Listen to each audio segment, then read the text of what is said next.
Welcome to Top Notch Raid Shadow Legends.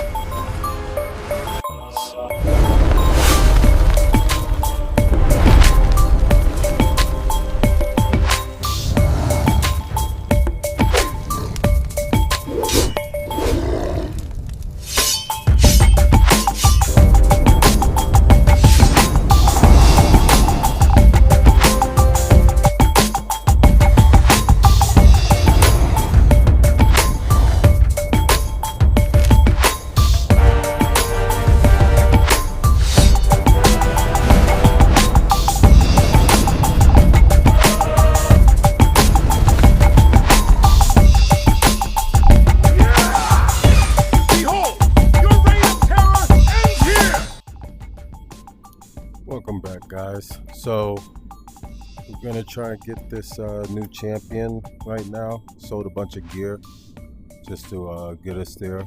Got 5 more fragments to go, so hopefully we can do this. So I'm gonna go ahead and start upgrading the best gear that I see here. Speed is king, so we're gonna prioritize it by speed and go from there.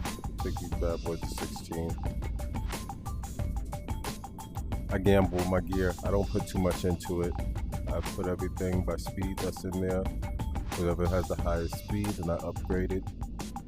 And even if I don't use it right away, I'm pretty sure at some point, once I get enough champions, I'm gonna use it. And if not, I'll use it on my epic champions or something like that.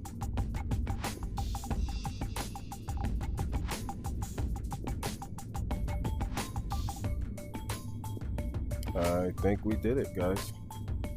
I think.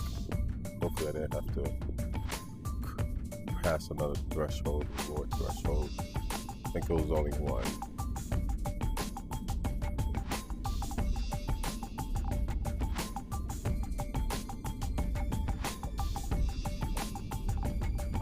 Almost. Might have to sell a bit more gear. Oh, it would be nice if there's some gems inside this chest. No, but we received some soulstone coins. That's pretty cool.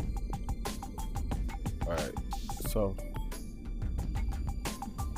how much silver do we have? Yeah, we're not gonna risk it. I hate wasting silver. I hate when you go to upgrade and you don't have enough silver and it takes all the silver instead of, I don't know, some type of balance with that. But I found it when it comes to upgrading one piece of gear to level 16, it's best to have at least 2 mil, maybe even 2.5 if you're upgrading all the way from 0. You would think it's like 1 mil, 1.12, but no.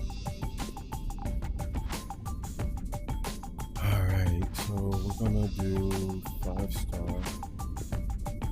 Sold quite a bit.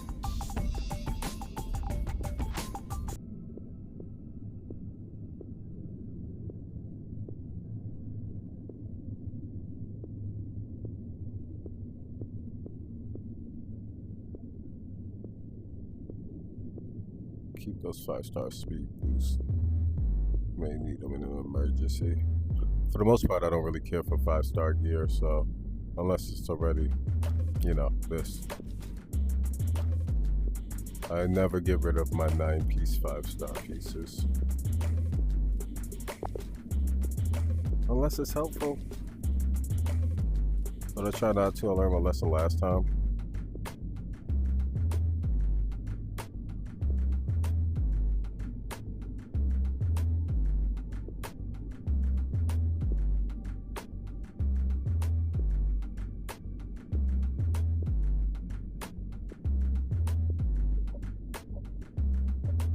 See, this is what I really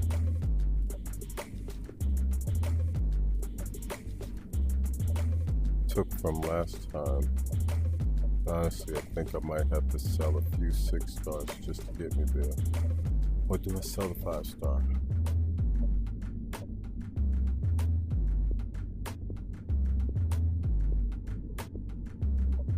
Try to keep my accuracy banners. Something tells me to just keep them.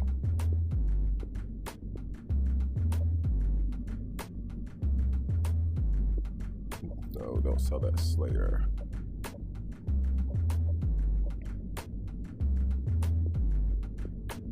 I'm gonna sell. Let's go purple. Let's go ahead and just get rid of this. If I start deleting anything else, I'd rather delete what's upgraded. So we're gonna sell, not sell, sell. Cause some of this stuff is from early game when I first started, and some of this stuff I have upgraded and don't even, if I really probably looked at it, I'll probably find that it was useless.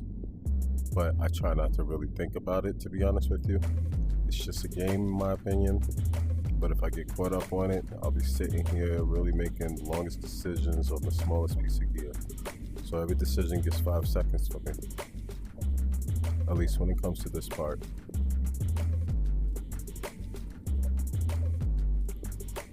Sell.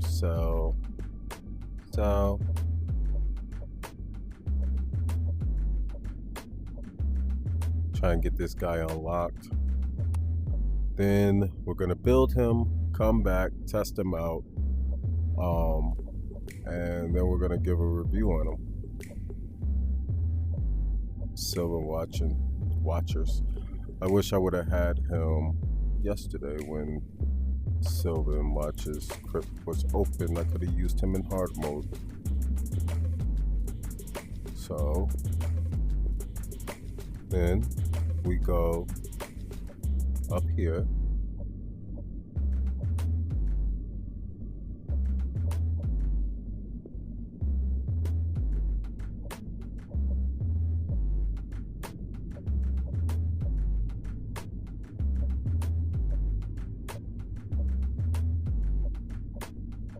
Up.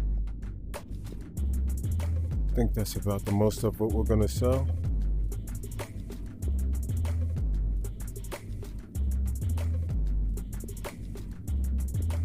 $2.6. All right, let's go. Gotta move that.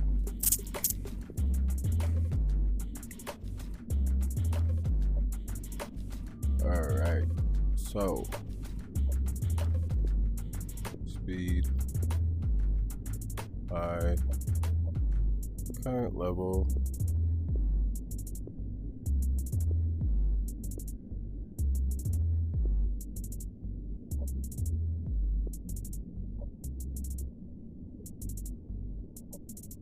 Rank and rarity, 6, equipped.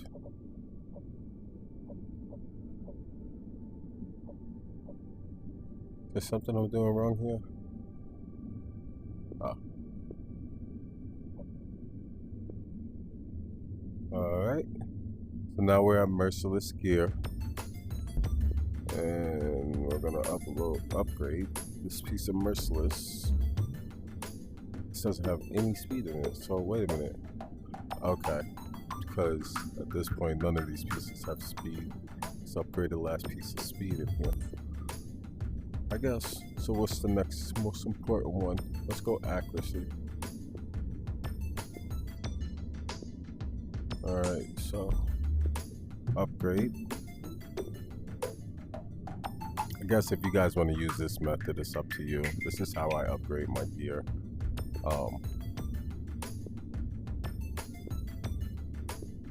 When it's not already equipped on my champion and I have specific gear I need to upgrade as far as freehand gear. Alright, so we have our last fragment.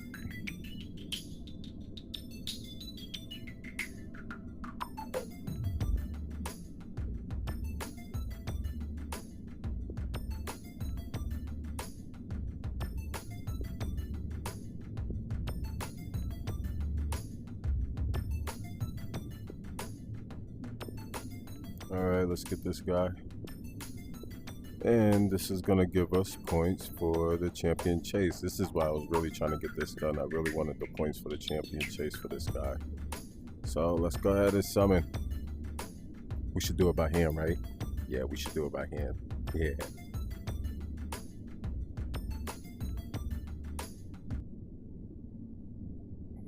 Hands activate.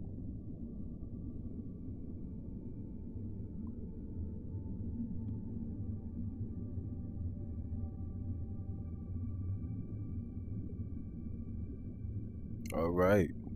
Nice. Legendary collector's badge. Oh, I just got my 50th legendary. Nice. Web of corruption. Sylvan Watchers. And we're gonna have a short video about this guy's skills, brief little review on him and everything. We're gonna go over all of this. Attacks one enemy 3 times. Each hit has 30% chance of increasing the duration of a random debuff on the target by 1 turn. Attacks one enemy 2 times. The first hit has a 75% chance of placing a 60% decreased defense debuff for 2 turns. The second hit has a 75% chance of placing block passive skills. Okay, we was just talking about that. Debuff for 2 turns, then applies a debuff spread effect, taking all debuffs from the target and placing them on all enemies. Finally, attacks all enemies 1 time. This attack will ignore 20% of each target's defense. Ignore defense, that's heavy. Attacks all enemies 2 times, deals 10% more damage to each enemy for each debuff on them. Will ignore unkillable and block damage buffs, damage based on attack. For each Sylvan Watcher ally on the team, including this champion receives 10% less damage from AoE attacks, and ignored defense effects against this champion are 10% less effective. Whenever this champion attacks, has a 30% chance to turn weak hits into normal hits. This chance is increased by 10% for each debuff on the target.